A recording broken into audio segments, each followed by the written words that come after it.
Falenderojmë edhe ne Ivën dhe Shef Ermalin, shija e ëmbëlsirës arriti deri tek ne në studio, dhe ne në fakt do qëndrojmë në pjesën e aromës dhe kuzhinës me anë të pjesës që i kemi dedikuar disa erëzave që janë shumë të famshme, pavarësisht se disa prej nesh i ngatrojmë emrat, po nuk harrojmë që duhet i përdorim gjithmonë në kuzhinë. Dhe për të folur më gjatë për këtë gjë edhe për të bindur edhe më shumë sepse ne duhet i kushtojmë një vëmendje të veçantë këtyre erëzave, po flas për tumerikun edhe për kurkumin, kemi të ftuar sot një dietologe klinike. Është një personazh shumë i ndjekur në rrjetet sociale dhe në media, sepse gjithmonë është e hapur për të dhënë sugjerime dhe këshilla për të gjithë ne.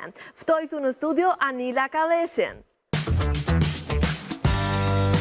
Faleminderit Anila, mirë se erdhe. Do të vazhdojmë direkt tek këndi që për të flasim më tej për dy erëza shumë të rëndësishme dhe ironia që unë në fakt jam veshur pikërisht si këto dy erëza, por rastësisht apo jo. Dhe unë është hera parë që ndryshoj kolor, se zakonisht kur jam me produkte përpiqem të jem.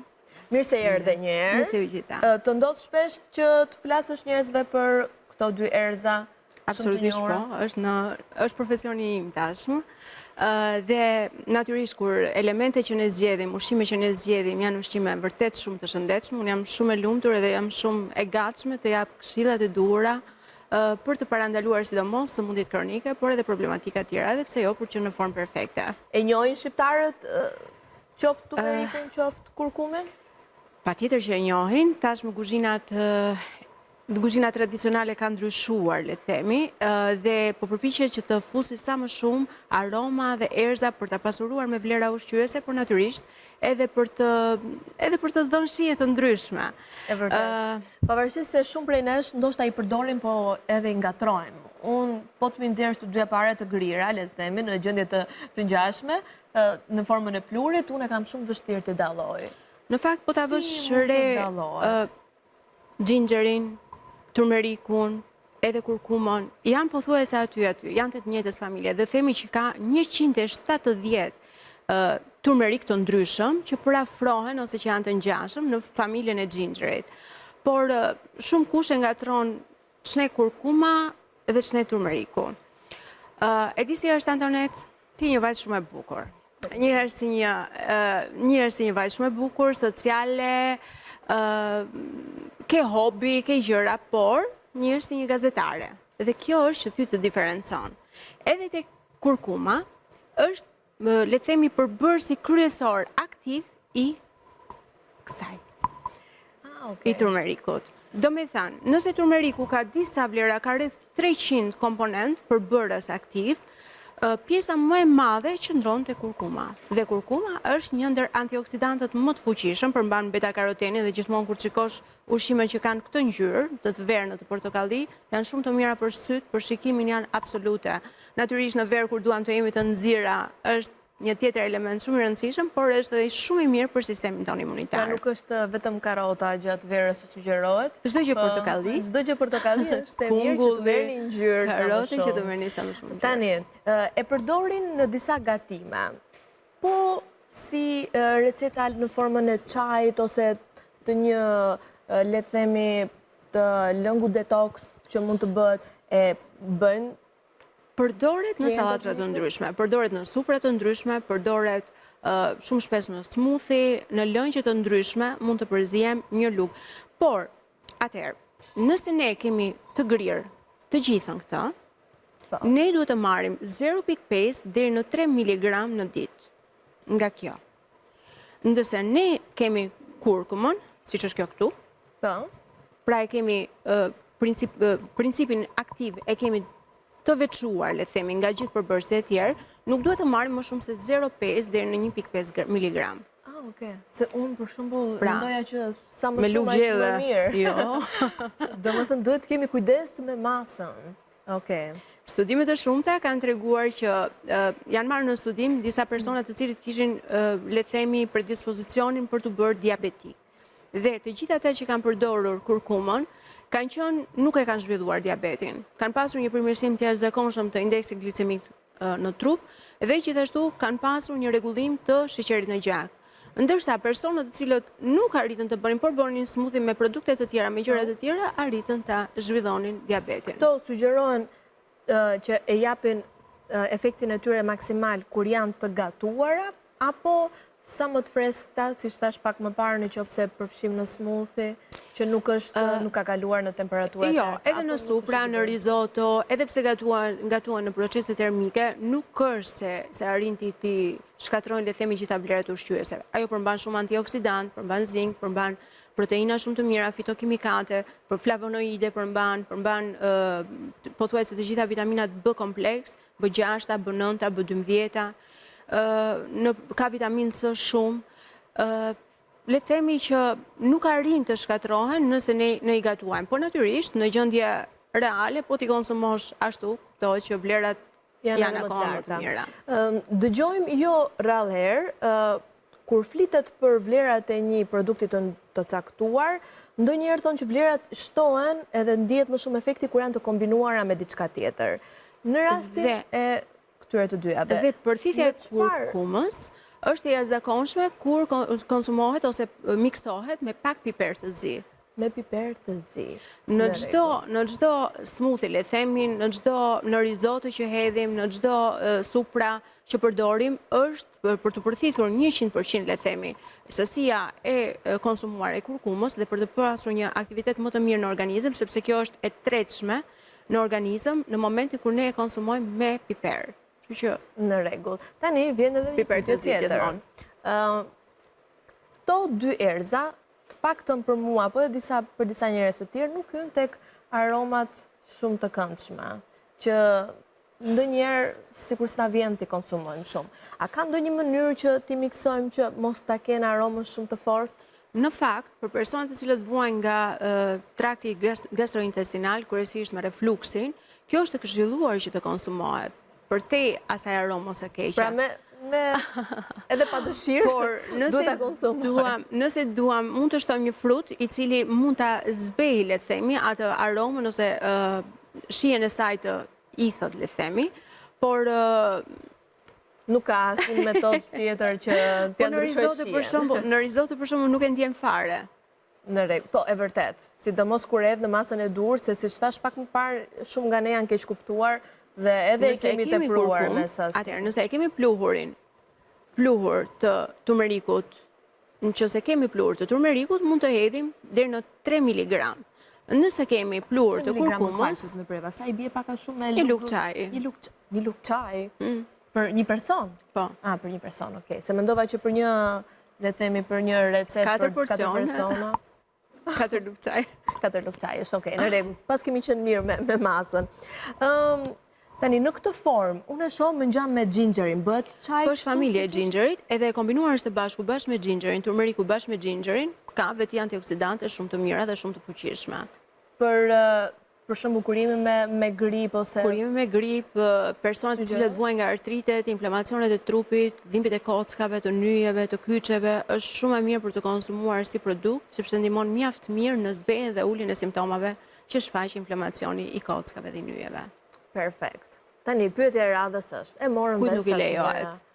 Jo, prit ka. Edhe kujt nuk i lejohet. Do ta themi dhe atë, po në fund, po përpara se të kalojmë se te kujt nuk i lejohet, si ta dallojmë që është një produkt cilësor. Ne shkojmë në market ose diku tjetër ku e marrim si produkt, a ka ndonjë sekret se si mund ta dallojmë apo nuk ka? Tani nga ngjyra po të shikosh këtu brenda, unë mbrëm pak vonë arrita ti mbledh dhe këto të trija sipër duket që janë të freskëta dhe të mira, ndërsa ato tre poshtë janë pak të thara.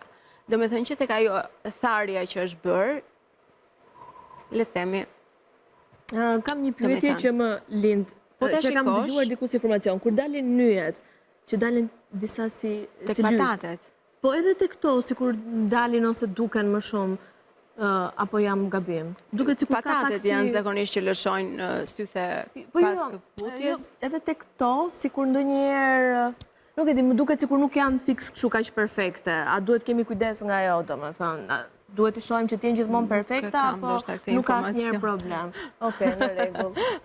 Kam vënë re diçka që tek patatet, patjetër që në momentin që dalin këto sythet janë të dëmshme, edhe kuptohet edhe këto janë, le themi, bim që dalim poshtë dheut edhe Okej, në rregull. Tani, Shenjat e familje.